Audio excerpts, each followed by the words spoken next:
Hello YouTube and Merry Christmas.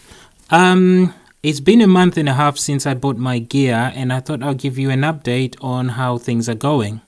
But before I start on anything at all, I just need to make one complaint and I hope you can forgive me for this. But it's to do with this.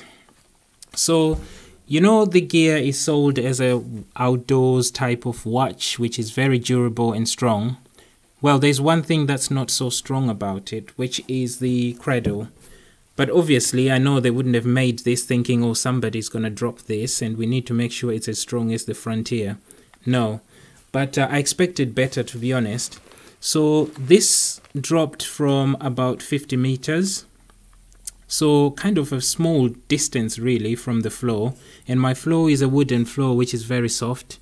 So I wasn't expecting it to be this disastrous when it dropped. And, you know, bits are falling off. If you look at... see if I can get this thing. Yeah. Where is it gone? This thing here is actually falling off from this bit.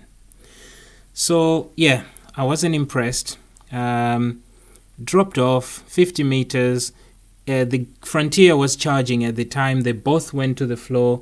Nothing wrong with the Frontier itself. You know, I've dropped it 2 or 3 times from a higher distance and it hasn't, nothing's happened to it. No scuffs, no marks. I've seen some people complain that the bezel marks so easily. I haven't had any of that as a problem myself. Really good, durable, and still going strong. However, this little thing has really messed it up for me. Anyways, I've looked on the Samsung's website and they're going for £34 each. So I'll be getting a new one and stop using that one. Okay, that's the first thing. Second thing I just wanted to talk about was battery life when you're doing exercises in S-Health. Now, I've noticed that if I go running and I've got Bluetooth on, so Bluetooth is paired to my phone, but is also paired to my Bluetooth headsets from the gear so that I can listen to music while I'm running. For an hour of exercise, I'm losing about 25 percentage points. So if I go while the battery is at 75, by the time I finish an hour, it will be at 50%. 50. So yes, you're losing about 25%. This is with music on. This is also with location on, Bluetooth on. The only thing that's off is Wi-Fi. And to add to that, I also have coaching messages on. So coaching messages say something like, keep running, you're getting there, or you're running too fast, or you've completed 1 mile. You know, those things that keep you informed about what you're doing and burn calories and things like that, heart rate, if you need that kind of thing. So, yeah, in an hour, I'm losing 25 percentage points. I've also tried to do this with always on display, and when I've got all the stuff I've just described in terms of settings and I add to that always on display, I'm losing about 30% every hour, so 30 percentage points. So if I was at 60, by the time I finish an hour, it's down to 30. And that's with always on display, location on, Bluetooth on, music on. And it's actually the music that's doing too much of the damage here. If you remember, I think I've seen some people doing reviews of this where they're actually losing something like 20% an hour and they have got no music on. They're just using it for running, really. So it's actually the music, it's actually the always on display that would drain your battery. Okay, that's fine. The other thing I wanted to tell you is that when you, I think I've described it in one of my videos before, when you are doing an exercise, you've got a few options. So the first thing you get is you can set it yourself. So what you can do is go in here and set the activity that you want to do. You can set it through here, and that's one way of doing it. The other way is you can just start doing the activity. So if you start running or walking, After 10 minutes, the watch knows that you're doing that activity, and it counts those 10 minutes and starts counting from there as well. So it auto detects an activity, and I say that before. But what I didn't say is that when you say you're running for 10 minutes and it detects it, and you run for another 5, so you've done 15 minutes, and then you stop. When you stop, whether you're walking or running, the watch continues to count. So I saw this and I thought, hang on, something wrong with this watch. The GPS is not very accurate. And I sat there and I looked at it, and it counted for about 2 minutes. And I thought, oh, actually, I've run 15 minutes and it's counting that I've run 17. So there must be something wrong, right? Actually, this is a clever little gadget, because when it finalizes that activity, it knows you stopped at 15. So it counts back and goes to 15. Even though it counted the other 2, it was just trying to measure the accuracy in case you just stop to remove a stone off your shoe and run again. But what it does is it actually knows, the GPS is so accurate that it knows you stopped at 15. Although it continued counting, it doesn't count that extra 2 when it's finalizing. So don't worry when you see that and you think, oh God, what have I let myself into with this Gear Frontier? But actually, it's all good. The other thing I just wanted to let you know is that the Spotify app is now available for the Gear S3. I haven't got it installed here, but I've tried it. It's basically a remote control. This is why I removed it. It just helps you to control what's on your phone. It doesn't work independently on the watch. So what it does is you can, play music, fast forward, skip, and all this. It's kind of a remote control really from your watch, playing the music that's on your phone. Okay, that's one thing. The other thing, I got a question from somebody saying, how do you remove music that you've already put on the Gear? So you would think that Samsung have an easy way of doing this. Maybe there is, and we just haven't found it. But if you go into your phone and you go into send content to Gear, and you can auto sync, you can get things synced up, or you can select the tracks that you want to copy. It's showing this. If I select here, it doesn't give me the option to delete. These are songs that are already on the Gear, but every time I go in the phone, it doesn't know. It doesn't know. In fact, it tries to put them back onto the Gear when they already exist. It doesn't give me the option here to delete, which I think Samsung overlooked. Or if you know that there is an option, let us know. But what I found in terms of how you remove music from the Gear is from the Gear itself. So I'll just show you that. Hopefully I can demonstrate that. So what you've got to do is go into the apps and look for the music app itself.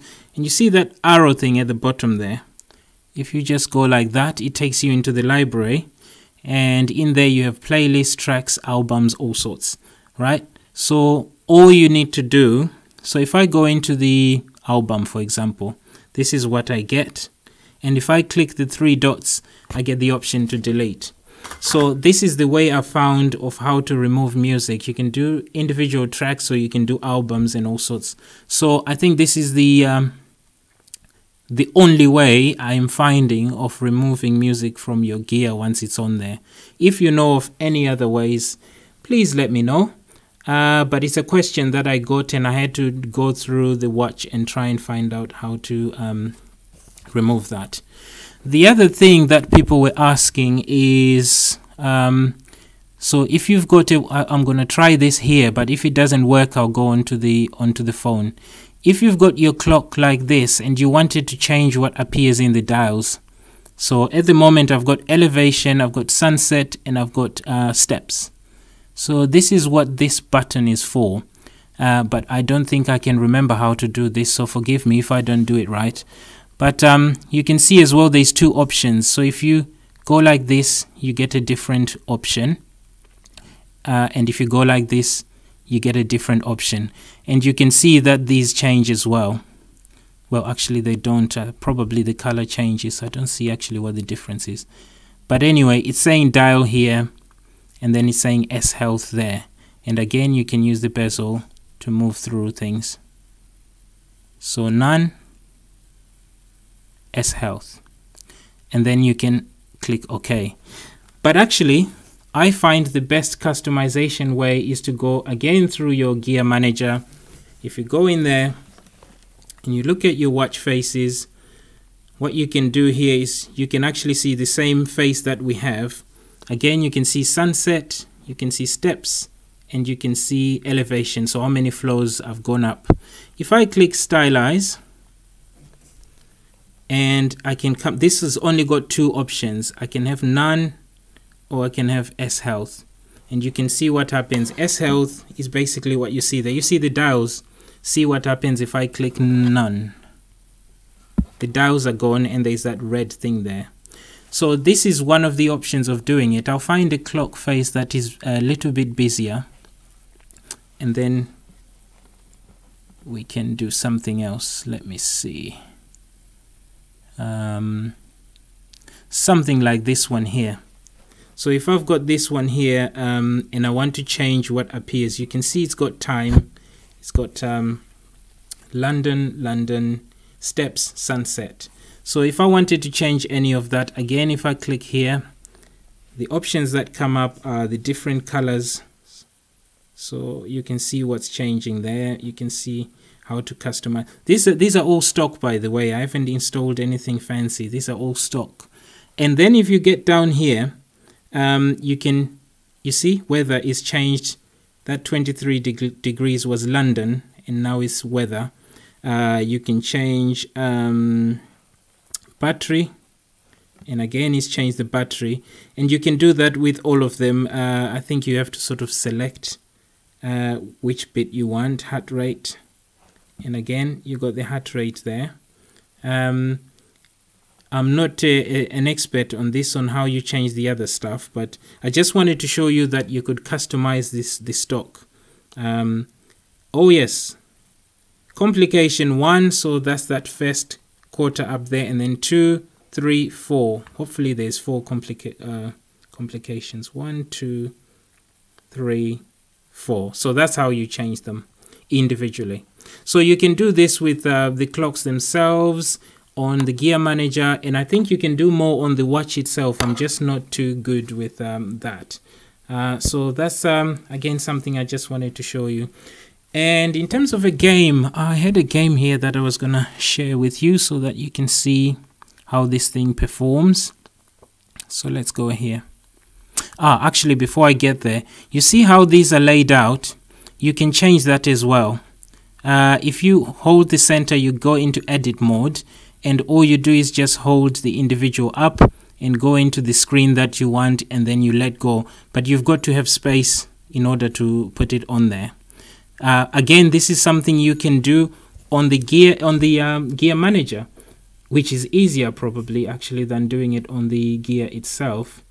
So let's see.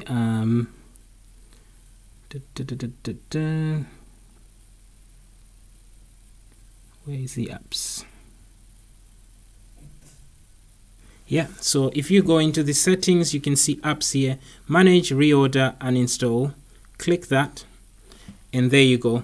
Here you can actually, in the menu, uninstall, reorder, and again you can change what goes where using this. I'm not going to take you into it because my video is already long, but they are options of moving the apps. Because I like the apps on the first screen, that's because that's the one I use the most. So if you wanted something that's on the third screen to be on the first, this is how to do it. Okay, cool. The other thing was the game. I'm not a big fan of games, so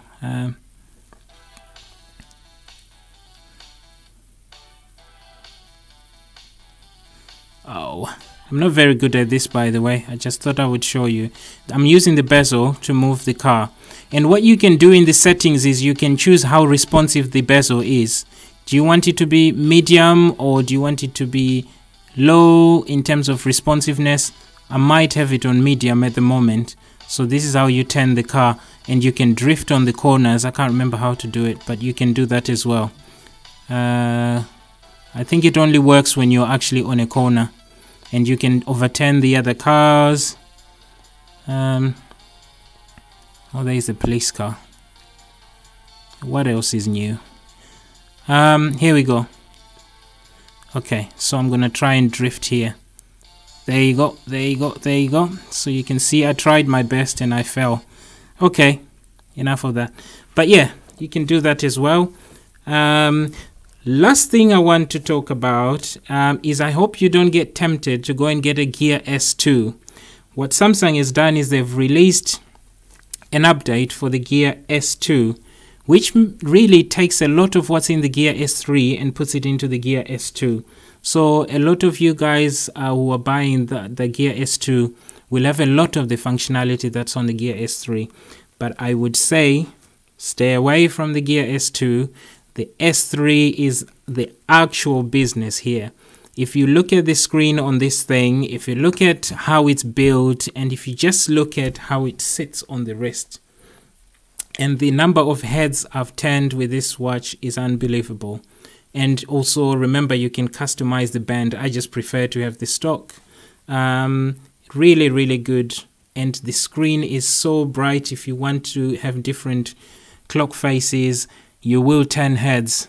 And if you're somebody who just likes a good big screen that, you know, you don't have to put your watch too close to your face to see what's happening, you can actually just do it by looking at the watch without stressing. You know, I can actually go into an article. Let me see if I can get something with more meat. Yeah, so look at that. Look at that. Would you get that on the Gear S2? No. The font will be much smaller. The screen will be, you know, it doesn't look nice. And if you're sitting there showing off to your friends, you want something like this. Anyway, I hope you guys have a good new year. And I will do my best to keep you updated. If you got any more questions, put them underneath and I'll try my best to address them. Thank you very much and have a good day.